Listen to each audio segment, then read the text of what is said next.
고령자 운전은 문제를 삼는데 고령자 노동은 문제를 삼지 않습니다. 오히려 고령자 노동은 엄청나게 증가하고 있습니다.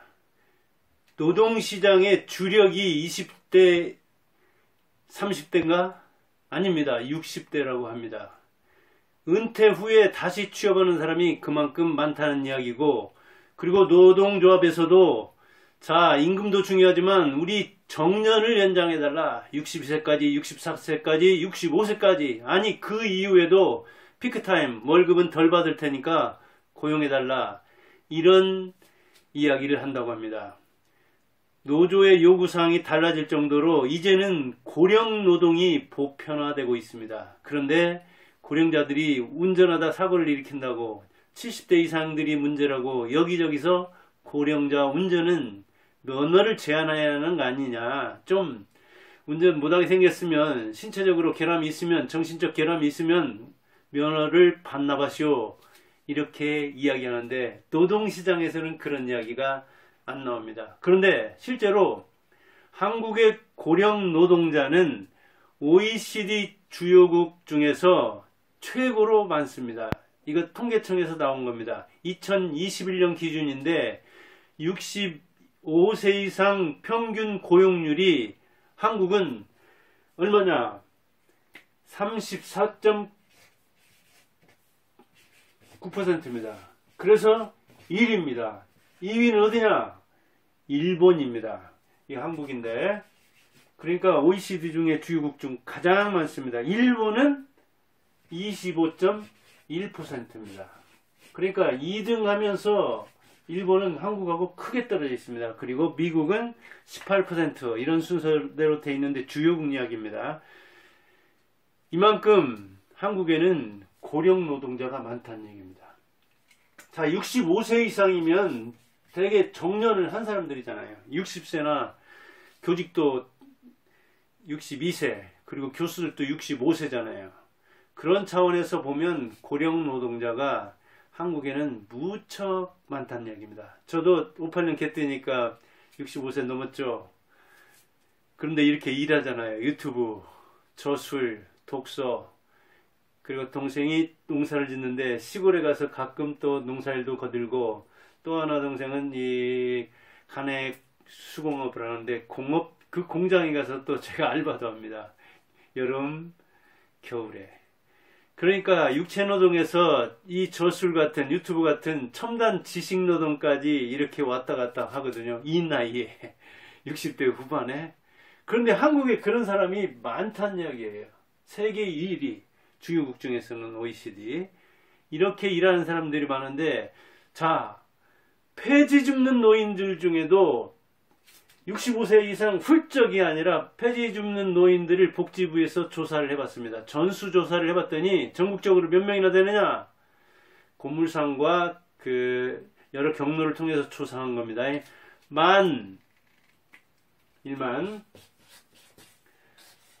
4,831명입니다.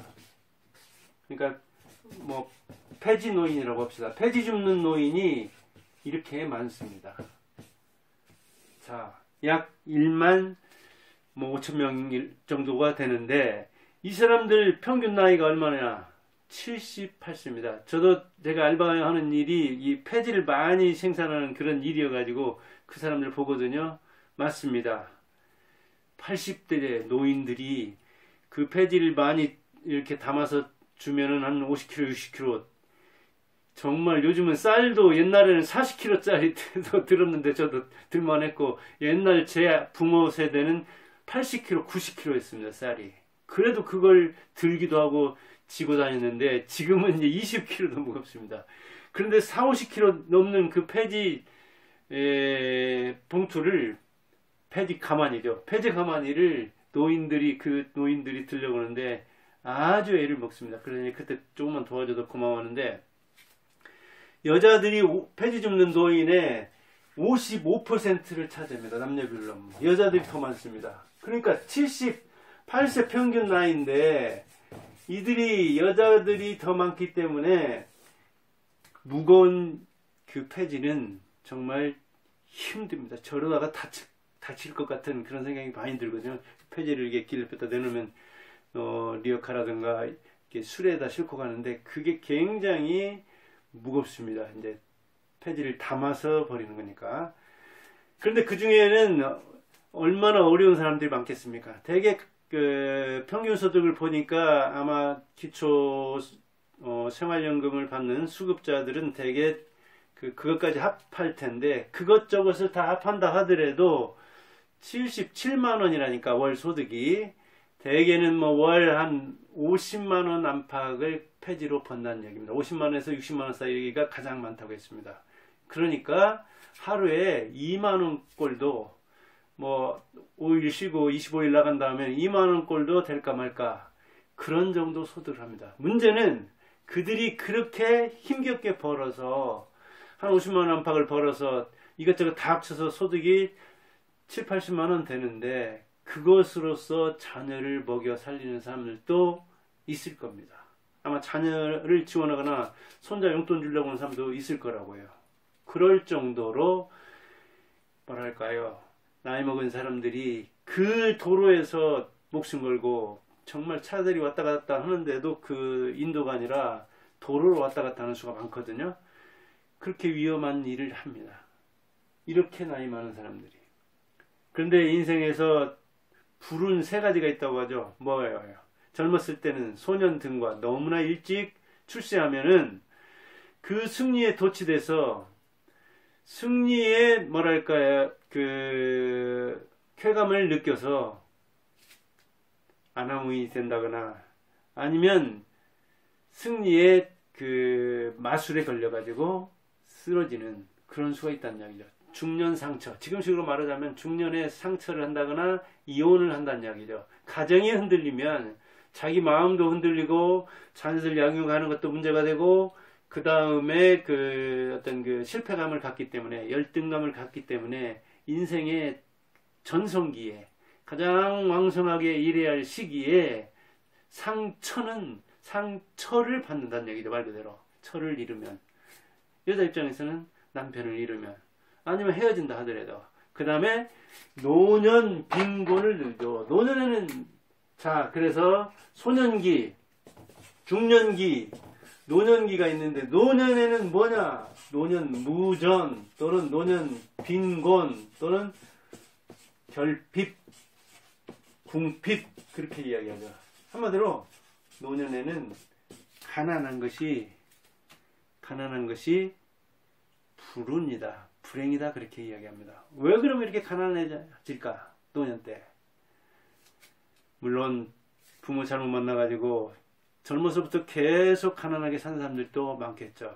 그런데 가족주의의 입각에서 그 많은 자녀를, 이 폐지 줍는 노인이라면 78세쯤 됐다면 자녀들이 3에서 5은 됐을 겁니다. 가난할수록, 농촌일수록 자녀를 많이 두는 그런 의식, 경향이 있는데, 가족주의의 입각에서 과도한 육아를 하고, 그리고 자기가 그렇게 했듯이 자녀들이 적어도 자기를 부양하리라고 생각하면서 육아, 거기에 그 과잉 자원을 투자하고, 그리고 부모를 부양하는데 과잉 투자를 하죠. 인생까지 투자하는 거죠. 그러다 보니까 노후 준비를 제대로 못하는 거죠. 그런데 이제 자녀들은 개인주의의 입각에서, 자녀들은 뭐 40대 50대라 하더라도 개인주의의 입각에서 부모를 부양하려는 의식이 약한 겁니다. 그런데 지금 70대 80대들은 개인주의의 의식 자체가 없어요. 가족주의에 딱 입각해서 가족은 운명 공동체다, 망해도 같이 망하고 흥해도 같이 흥한다는 의식이 있기 때문에 그런 의식 따라서 그대로 행동하는 거예요. 기존 배경에 맞춰 사는 거예요. 의식이 변한다 하더라도, 젊은 애들 의식을 좀 따라간다 하더라도 행동은, 몸은 옛날 어른들이 했듯이 따라가는 거예요. 그러다 보니까 현실에 급변하는, 이 현실에 적응하지 못하는 거예요. 그러다 보니까 자녀 독립에 집중하기보다도 자녀를 끝까지 지원하려고 해서 이렇게 폐지를 팔아서 번 그 피나는 돈도, 땀 어린 돈도 자녀를 지원하는 데 쓰는 경우가 보나마나 있어요. 왜? 자기가 자녀가 못 사는 이유를 젊을 때 자녀를 제대로 지원을 못했기 때문에, 자녀를 못 가르쳤기 때문에, 이런 가난한 부모를 만났기 때문에 그런 죄의식에 입각해서 자녀를 먹여 살리는 거예요. 그러다 보니까 요즘 쉬었음 하는 30대, 40대들이 자꾸 늘어난다고 하잖아요. 그 이야기는 아직도 노인들이, 고령자들이 그런 자녀를 두고 자기가 일해서 차라리 먹여 살리지 하고, 어떻게 아이들한테 리아크를 끌고 길에서 폐지를 줍게 하고 어떻게 천한 일을 하게 하겠느냐, 내가 차라리 그런 힘든 일을 하지, 이런 그 사고를 가지고 일하는 거예요. 근데 자녀들은 한둘밖에 안 되니까 그런 부모 밑에서 의존해서 살아온 그런 그 인생 여정이 있기 때문에 그냥 의존을 자연스럽게 여기는 수도 있는 거예요.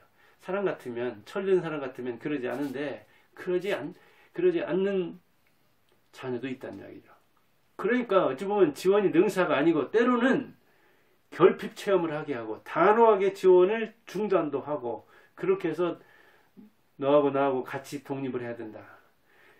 자녀와 부모가 독립하는 것이 상생의 길이라는 것을 절감하고, 부모의 여생이 옛날하고는 다르잖아요. 옛날에는 어땠어요? 4명 낳았는데, 지금 70대, 80대지만 옛날에는 70, 80이면 돌아가셨잖아요. 우리 아버지도 70대면서 돌아가셨거든요. 집 나이로, 만으로는 69, 8세? 그런데 지금은 부모가 자녀가 늙는 걸 보잖아요. 80대, 90대. 그러니까 일을 해야 하는 거예요. 어찌 보면. 우리 어머니도 지금 보면 86세, 촌에서 다리, 허리 수술을 몇 번 했는데도 고추 농사 지면, 마늘 농사 지면, 깨 농사 지면 일을 합니다. 지금도 계속해서. 촌 사람들은 그렇게 살았고, 도시에서도 되게 그 건강이 허락하는 한 끝까지 일하는 사람들이 많거든요. 그런데 자녀들은 그런 의식을 상속받지 못한 수가 있다는 이야기죠. 부모들이 또 그렇게 키웠기 때문에, 의존적으로 키웠기 때문에 절실하지 않은, 굶으면서도 밖에 나가서 무슨 일이든 해야 되는데 그러지 않는 측면이 있다는 이야기죠. 그런데 나라에서 수급자다, 복지 지원이다, 또 노인복지다, 여러모로 지원을 하려고는 하지만 한계가 있죠. 국민연금도 지금 지속성을 의심하는 정도잖아요. 그런데 어떻게 노인복지, 기초노령연금이라든가 기초 생활수급이라든가 그걸 계속해서 할 수가 없습니다. 벌써 지금 세수 펑크가 나가지고 세금이 안 거쳐서 문제가 되잖아요. 오죽하면은 한국은행에서 마이너스 통장으로 몇십조를 빌렸을 정도잖아요. 그만큼 세금 추정을 잘못한 측면도 있지만 세금이 많이 안 거치기 때문에 그런 일이 생기는 거거든요. 그런데 노인 인구는 어때요? 보다시피 급증하잖아요. 이제 1차 베이비붐 시대 끝나서 64년부터 해서 2차 베이비붐 시대가 도래하고 있는데, 2차 베이비붐들이 정년하는 그때는 인구가 더 많답니다. 지금 베이비붐 시대에 55년에서 63년까지든가요. 그때 인구는 한 700만, 800만 안팎인데, 지금 2차 베이비붐 시대는 50대부터 시작해서 지금 60대 중반 그 무렵까지는 900만 명 안팎이랍니다. 1차보다도 베이비부머, 2차가 1, 200만이 더 많다고 하잖아요. 그런 차원에서 보면 그렇게 급증하는 노인 인구를 어떻게 국가에서 감당합니까? 감당 못합니다. 더군다나 지금 보면 금융종합 투자 세금이라고든가 금투세나 이런 것로 해서 부자들이 한국을 떠나게 만들잖아요. 지금 투자처를. 그래서 한국 시장을 떠나서 미국 주식시장이라든가 다른 데로 가는 경우가 많잖아요. 그런 차원에서 보면 노인 인구가 이렇게 급증하는데, 각종 복지기금이 급증하는데, 이 저신뢰 사회에서 복지 누수가 많다는 이야기죠. 믿을 수 없는 사회에. 정부도 봅니다. 그래서 정부에서 이렇게 집행을 하다 보면 어찌 보면 그 인건비 때문에도 빠지는데, 그렇게 저렇게 정부와 민간을 왔다 갔다 하면서 집행을 하다 보면 복지자금도 많이 수돗물 새듯이 누수 현상이 일어난다고 하는데, 그런 세상에서 어떻게 감당을 하겠느냐, 나라에서. 안 돼요. 정치하는 친구들 그 좀 세비 좀 줄여가지고 하면 좋겠어요. 무슨 뭐 250만 원을 주자, 25만 원을 주자, 뭐 매덕을 주자. 아니 자기들 월급부터 좀 줄여가지고 국회의원 숫자부터 줄여가지고 좀 생산적인 일 좀 해가지고 세금 내는 사람들이 좀 사업하는 사람들이 좀 길을 펴고 신나게 일하도록 만들어 놓거나 그래야 되지. 규제만 해가면서 욕하면서 세금을 내라고 하면 누가 좋아서 세금 내겠어요? 누가 사업을 통해서 지금 사업하는 사람들 사업하면서 세금 내는 사람들이 국회의원 저 여의도에 있는 대부분의 쓰레기들보다는 몇백 배 나은 거거든요. 그런데도 그렇게 잘 나가는 사람을 욕하면서 세금을 받으려고 하니 문제가 많은 거예요. 특히 좌파들. 그런 측면에서 노년 노동은 어쩔 수 없는 측면이 있는데 거기서부터 벗어나려면 아까도 했지만 대안으로서는 자녀를 독립시키는 거예요. 자녀에게 무슨 뭐 용돈 받을 생각은 안 하고 독립해서 각자 살고 가족주의에서 어찌 보면 탈피해서 개인주의로 각자가 서는 각자가 자기 인생을 책임지는 그러면 돼요. 근데 이게 말처럼 쉽지 않죠. 집단주의를 강요하고 어찌 보면 그 집단에서 딴 소리도 못 내게 만들 정도 정치하는 친구들부터 그러잖아요. 이런 세상에서 굉장히 힘들죠. 노년노동은 뭐 여러 의미가 있죠. 노후를 보완한다든가 재능을 기부한다든가 취미생활을 한다든가 인생에서 의미를 찾는다든가 자기개발을 한다든가 아니면 어쩔 수 없이 경제적인 차원에서 일하는 경우도 많죠. 그런저런 차원을 떠나서 개인 독립, 경제적 독립 이것이 바로 국민의 독립이요 가족의 독립이라는 사실을 알고 고령자로서 일한다면은 그런 속에서 자기 일의 의미를 찾고 최소한 어찌 보면 자녀는 어떻게든 떼어내서 독립을 추구하도록 하는 절대로 재산이 많다고 해서 자녀가 기대지 못하게 하는 그런 부모가 되기를 바라면서 이 방송 마칩니다. 감사합니다.